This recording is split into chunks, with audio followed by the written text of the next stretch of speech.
তো আমরা আজকে দেখব হচ্ছে বাবল শট।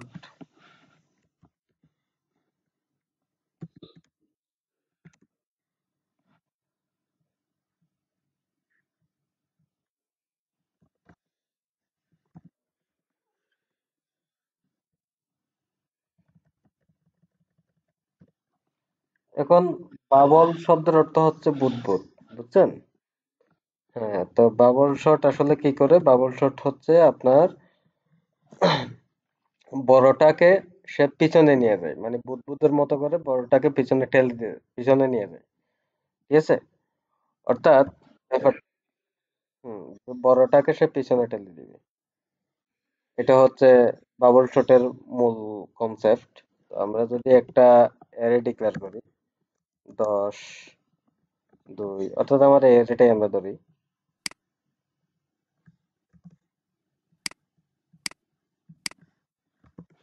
তো সে এখানে কি করবে? প্রথমে মনে করেন যে সে এই দুইটার মধ্যে কম্পেয়ার করবে। এই দুইটার মধ্যে দেখবে যে 10 বড় নাকি 2 বড়। যেহেতু 10 বড়, সে 10 কে এই দুইটার মধ্যে সোয়াপ করে দিবে। 2, 10, তারপরে হচ্ছে আপনার 12, 1, তারপরে হচ্ছে কত? 12, 1, 4, 3,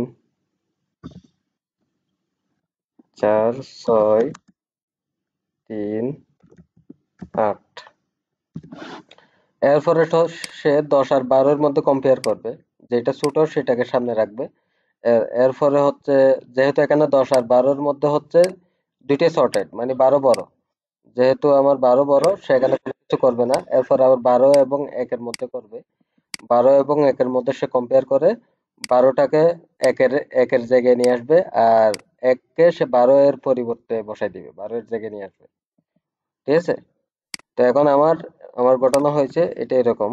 12টা এখানে চলে আসছে, 12টা এই জায়গায় আসলো।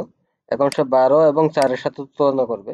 12 এবং 4, 12, 12 এবং 4 এর মধ্যে হচ্ছে আমার 12 বড়। সো আমার এই জায়গায় চলে আসবে 4, আর এই জায়গায় চলে আসবে কত? 12। ঠিক একই ভাবে সে এভাবে কাজ করতে করতে করতে করতে সে 12টাকে এই জায়গায় নিয়ে আসবে। ঠিক আছে? তো নেক্সট আইটারেশন যখন হবে, আমার নেক্সট আইটারেশনের মধ্যে আমার কিন্তু আমার লাস্ট থেকে যেহেতু 12 চলে আসছে, লাস্টে যেহেতু 12 চলে আসছে, তখন সেক্ষেত্রে আমার লাস্টের ঘরটা ফিক্সড। আমার লাস্ট পর্যন্ত আর যেতে হবে না। আমাদের এখন এখন আবার বাবল শট চালাতে হবে কোথাও, এই যে এগুলার মধ্যে।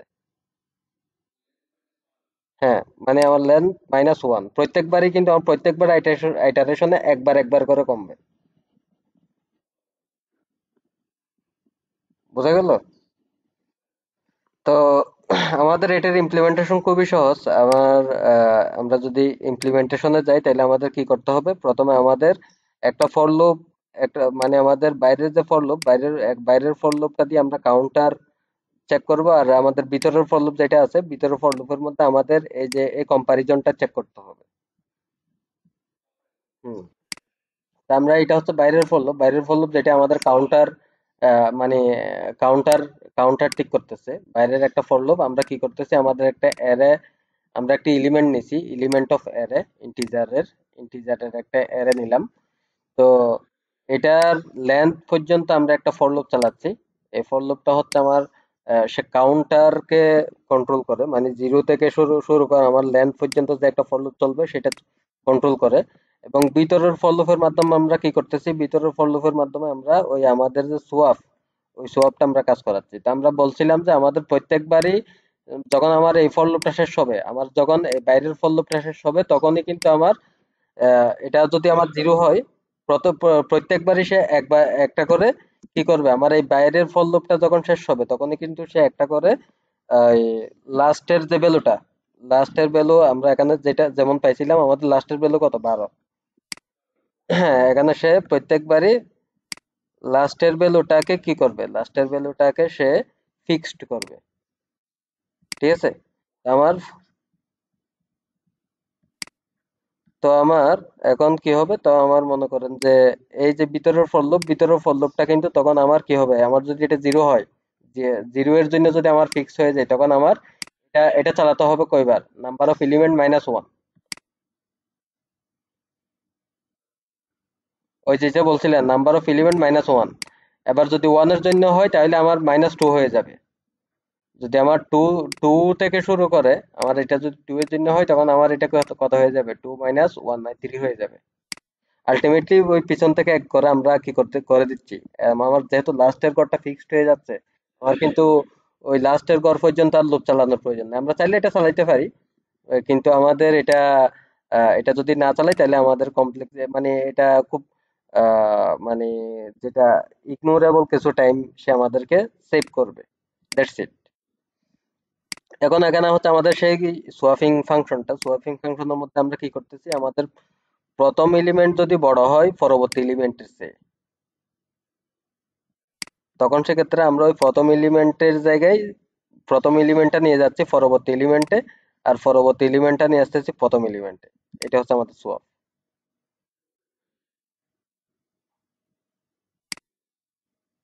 তাহলে আমরা যদি এটার ইমপ্লিমেন্টেশন দেখি, এটার ইমপ্লিমেন্টেশন কি হচ্ছে, প্রথমে আমার এটা হচ্ছে কত, আমার এখানে আমরা জাস্ট সেটটা রাখি যাতে আমরা খুব দ্রুত এই কাজটা করে ফেলতে পারি।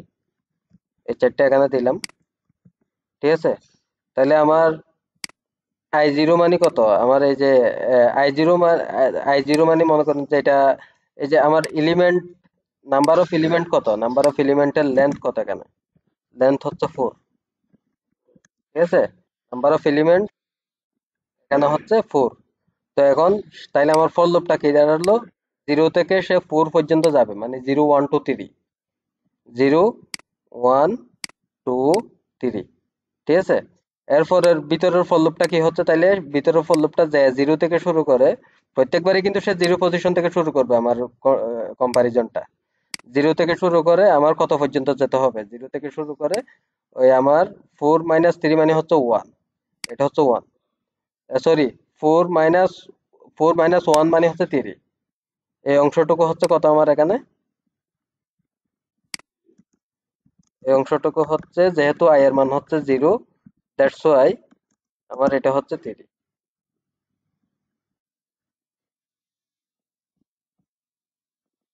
এটা কি বোঝা গেছে?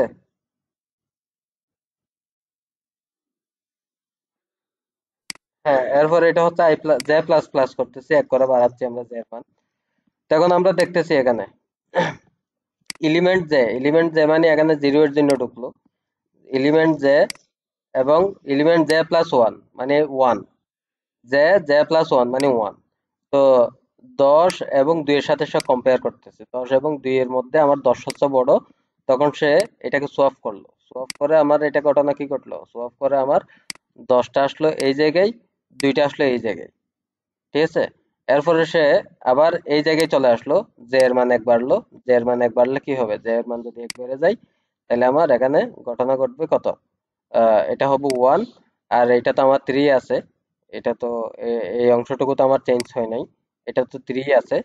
আর সেক্ষেত্রে কন্ডিশন যেহেতু ট্রু, তাহলে সে এখন এখন আমার এই জিনিসটা হয়ে গেছে প্রথমবার হওয়ার পরে পরে এটা হয়ে গেছে কত, 2 10 3 তারপরে 5। হ্যাঁ, আমি আমি এখানে লিখতেছি আর কি, এটা তো আলটিমেটলি এই জায়গায় হবে আর কি, এই জায়গায় হবে আর কি, ঠিক আছে।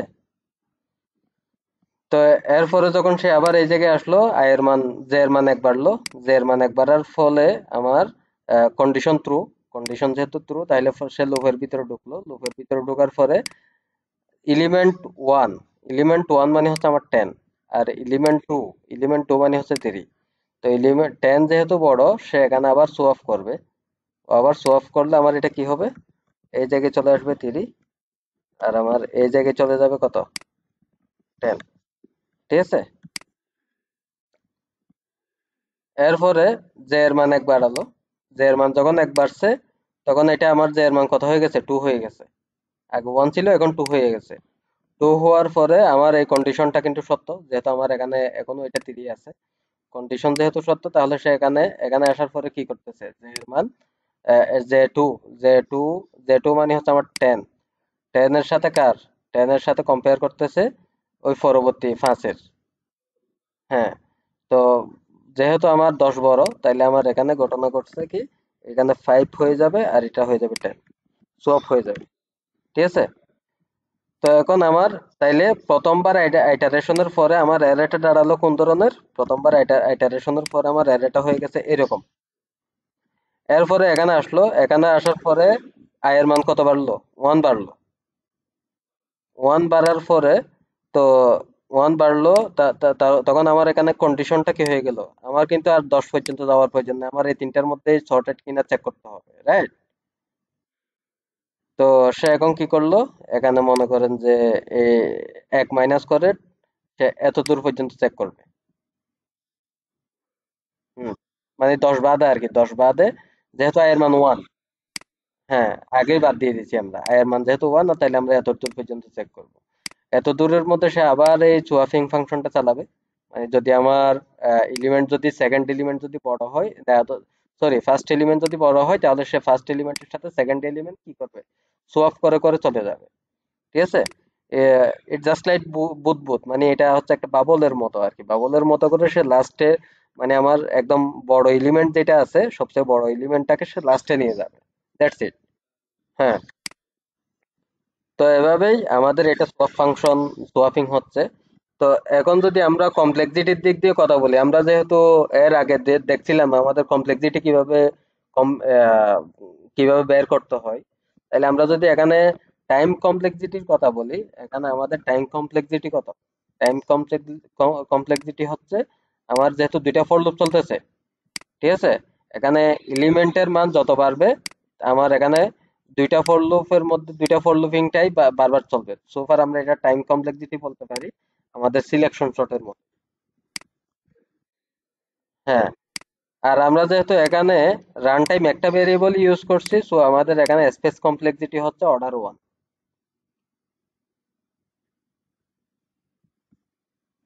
ঠিক আছে? আমাদের ভেরিয়েবল হচ্ছে একটা, ইগু 1, এটা হচ্ছে আমাদের স্পেস কমপ্লেক্সিটি। বুঝা গেছে? আমাদের এখানে ভেরিয়েবল কিন্তু একটাই, এখানে আমার এই যে বাবল শর্ট, এই বাবল শর্ট করার জন্য কিন্তু ভেরিয়েবল আমরা একটাই ধরছি। এখানে এমন না যে আমার ভেরিয়েবল, আমাদের ভেরিয়েবল একটা ধরি, পাঁচটা ধরি, ভেরিয়েবল হচ্ছে এখানে কনস্ট্যান্ট থাকতেছে অলওয়েজ। আমি যদি এখানে লুপের ভিতরে একটা ভেরিয়েবল ক্রিয়েট করে নিতাম, মানে আমার এই যে এলিমেন্টটাকে আরেকটা মেমোরিতে যদি কপি করে নিতাম ইফের ভিতরে, তখনই আমার এটা কিন্তু, মনে করেন যে এটা কিন্তু আমার লুপ ঘোরার সাথে সাথে আমার ভেরিয়েবলও কিন্তু বারবার নতুন ভাবে ক্রিয়েট হবে।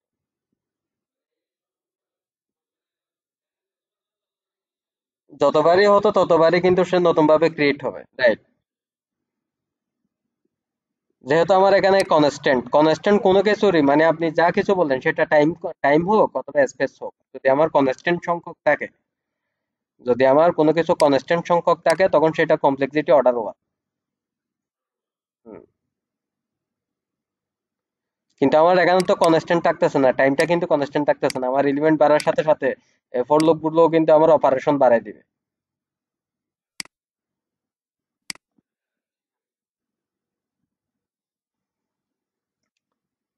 এটা হচ্ছে আমাদের বাবল শট। তো এটা কি বুঝতে পারছেন? আচ্ছা। হুম, তাহলে আমরা এটা ক্লোজ করতে পারি ভিডিও।